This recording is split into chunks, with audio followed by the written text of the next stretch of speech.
Hello, my beautiful friends. Welcome back to another video. If you are new here, my name is Katie and I have a medium-sized handful of chronic illnesses. And in today's video, I am going to take you on a little bit of a journey throughout my house so that you can see how I set each of my different spaces up to support the very dynamic nature of my disability. So let's go ahead and get started with my favorite room in the house, the room that I probably spend the most amount of time in, the kitchen. Let's do it. Okay, next up is the kitchen. I think you all know this about me by now, but the kitchen is and has always been my favorite place to spend as much time as possible. And I have been chronically ill for almost 10 years. In October, it will be a full decade. And so I had to learn to make a lot of modifications over the years, and I feel like I've really got this room dialed in. So let's go ahead and dive in. I want to start with mise en place. I learned this back when I used to work in restaurants, but essentially it just means that everything is in its place. So if you're going to cook a meal, get all of the pots and pans that you're going to need out, get out your stirring utensils, all of your ingredients, go ahead and prep your ingredients before you start to cook. Having everything right in front of you is going to make the cooking process go so much more efficiently. And I didn't believe this for far too many years. And what I realized is it just causes so much chaos for your brain. So, oh shoot, now I got to walk over to the refrigerator because I forgot the onion.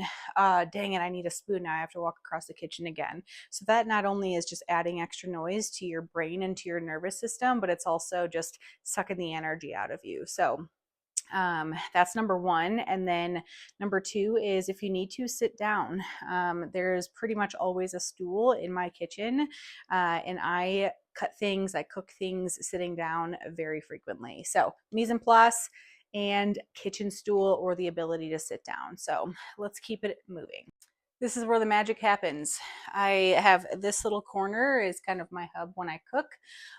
So right up here, I have my seasonings, which clearly is very disorganized, and I'll need to do something about that, but not today. I've got my cutting board set up right next to the stove. The knives are right back here, so I can just chop away, drop things in there. I also have additional seasonings and scissors and some other materials down here. And then in these like most immediate drawers are all of the things that I use the most frequently. So I've got all my little graters, my fish spatulas, all the good things, measuring cups. I have my kitchen set up into stations so that I can, again, stay really compact with wherever it is that I'm working. So for example, you guys know this is our smoothie station, but it also serves as baking station. So I've got all of my baking stuff up in these two cabinets. And so I can basically just bing, boom, pow, mix up the things. You guys have seen me bake things in this station before, but stations are very helpful so that, again, you don't have to bop back and forth.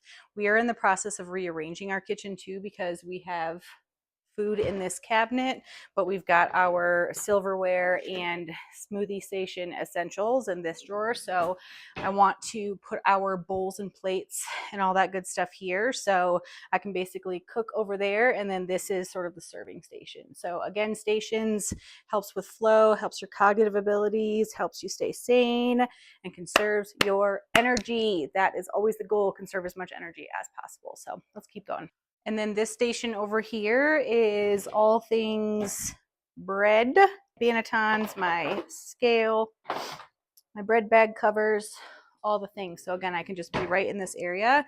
And then my husband also dehydrates our almond flour and then dries dishes over in this spot. So that's it for stations. Then up here, I guess in general, I like to keep most of the things that I use most frequently up in the top cabinets. Bending over is kind of a nightmare for me, just with my risk of fainting, and also I had surgery on my spine. Bending over is difficult from multiple different angles. So I like to keep things up front. It's actually easier for me to reach overhead and grab that big KitchenAid and slowly set it down versus heaving it up from the ground onto the countertop. So I like to keep as much as possible up high. All right, next up we have the guest room. So this is the first time in my entire life that I've ever had a guest room. Number one, we've never had enough rooms in the house to be able to allocate one for a guest room. I guess there's not a number two, but anyway, moving on. I wanted to create this space as another room for me to be able to have an actual bed in. If I do truly need to spend the entire day in bed, it is nice to get a change of your visual environment. And so we set this up probably about a year ago, and we use it very frequently. If my husband gets sick, for example, I obviously have a very compromised immune system, and so he will sleep in this bedroom, and it's got a TV and, you know, all of the essentials. So it's just such a nice extra space to have. So yeah, guest room, another spot to lay down. I use this so frequently.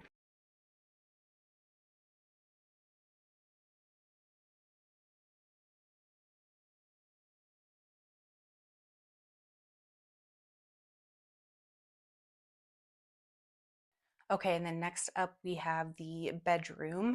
And one of the things that's most important to me about my bedroom is keeping it as a very calm space. So, what I mean by that is making sure that I have good sleep hygiene and that I'm not spending too many daylight hours in bed, which is why I have so many lay down spots throughout the rest of my house. So, I really just try to utilize the bedroom for sleep only. But I do have a lot of things set up in here to support me. So let's go ahead and take a look. Okay, I don't think I have shown you guys my CPAP setup, but basically I just use the curtain rod to hang the tube and the mask from every single day, and this just allows for it to hang vertically so that all the water and the condensation can release out if there is any. But the more exciting part, this roller cabinet. So let's zoom in a little bit and I'll show you what I got going on here. Okay, the bedside setup. So my drawer is pretty simple. I just, it's Kleenex's, remotes, nothing exciting. And then I have chapstick and some lozenges that are right there. And then this is my CPAP machine that is set up. The tube just connects here, and then I tuck it behind the headboard and it goes straight to my face, obviously. And so then I also have distilled water, anything that goes up into your respiratory system. So like if you do like a NeilMed or one of those neti pots, make sure you're using distilled water. And I just thought that this little pour, whatever these things are, I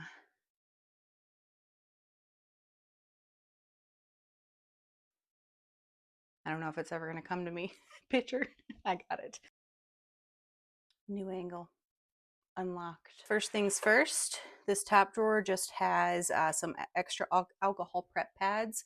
I use those to remove any of the like sticky stuff from PT bandages or bandages otherwise. We've got some saline spray, some different essential oils. I have some CBD lotion. I also have some other arthritis pain rub. These are some throat protecting drops. Those are like cinnamon ones. Some body butter. So there's drawer one. Drawer two is just extra CPAP machine supplies. So these are my little masks and these are filters. Next drawer, we have a sanitized box. I don't know what the heck these things are called, but we keep all of our extra needles and bandages and things like that in there. Keep them nice and sanitized. Just some extra tape. And then in this drawer, I have a facial steamer. Sometimes I like to do that before going to sleep and using my CPAP machine. It just kind of helps make sure I've got a clean airway. And then obviously when you're sick and for many other uses. And then these are those shower wipes. I think I've shown these before. I need to order some new ones. And then these are salt stick fast acting, like fast chew electrolyte salt tabs essentially. So obviously you need water in order for the electrolytes to work, but when you are about to pass out, just chewing on one of these really quickly and then making sure you get some water later, it kind of just prevents that extra step of having to go and prepare the electrolytes. You can just pop one of these, and it has pulled me out of a syncope episode multiple times. So love these. I have the mixed berry, the lemon lime, and the orange. And then in this bottom drawer is just all of my extra pills. And then I keep my daily or weekly pill individualization situation. I keep that in the kitchen because I have that with breakfast every morning and then in the evening. This thing I got from Amazon. It is on wheels. They're locked, so I'm not going to demonstrate because I will probably knock this over and shatter it. So we're just going to avoid that. But it is on wheels, so if we need to, if I'm spending extra time in the guest bedroom, for example, like this thing can just move with me. All right, quick little detour to the bathroom. I think I have shared with you guys that I have not taken a actual shower, like in a shower, in over a year because I always pass out. Last time I took a shower, I actually fell and had a gigantor bruise for several weeks. So I sit down and I've got this little shower head here that I just, do all the things that are needing to be done. And then I actually do have a shower chair back here, a shower stool. So that's what I used to use when I would take stand-up showers, but now it just serves as a little shelf for me to be able to store all my things on. And then the other thing I wanted to show you guys in here, on the back of my door, I just keep a lot of extra robes and soft things. If there's ever an emergency where I need to just be posted up in front of the toilet, I can lay those things down as a pillow or a blanket, and it works wonderfully. The last category we have today is just random things, so not specific to any type of room. And number one is my medical go bag. You guys have seen this. I have an entire video on the contents that I will link below. But this is basically everything that I could possibly need, whether I'm in or outside of my house. It has all of my emergency medications, a portable heating pad, a thermometer. It's got compression garments, snacks. So that lives. You guys know this is my spot on the couch, and it just lives right next to it. And that way it can just travel room to room with me if needed. And then this is also just a box that I keep in my living room that has also, same types of things. Peppermint oil, rubs, all my emergency meds, all the good stuff. So I have a couple of those kind of placed throughout the house. And you guys know this space very well because I spend probably most of my time in it. So this used to be my office. I mean, it still sort of is, but my desk sort of promenaded the entire room. And now I have sectioned things off so that I have a lot of room on the floor to do my PT stretches or to just get as horizontal as possible. And this is another room that has a lay down space. So I can close the blinds, put on all my cute little lights, and get horizontal. So recapping on as many lay down spots as possible throughout the house. So on this one side of the room, I have a desk set up and I've got my little cute little lights. And most importantly, I have this ergonomic chair, which reclines all the way back and then also has this nice little footstool. How the heck do you do this? There we go. So I can basically lay down while I'm at the desk, which is nice. I had to close the blinds to get the full effect of this room. So obviously you guys have seen this room before. You have seen my little movable desk. Excuse me, babe. Thank you. So this serves as not only a desk, but also I'll put the iPad on here and watch something. And then I just have this nice little side stand situation that can go kind of over the bed. So I just keep that right here, and horizontal's the name of the game. Best room, hands down, in the house. All right, before we wrap, there's one other thing that I wanted to share with you guys, which is I know that it can be very difficult to keep a clean and organized space. And for most of us with chronic illnesses, That usually means that it is impacting our central nervous system or just our nervous system in general. And clutter can amplify dysregulation in your nervous system. And that can then sort of compound the amount of guilt that you feel for not physically being able to keep up with the demands of your home.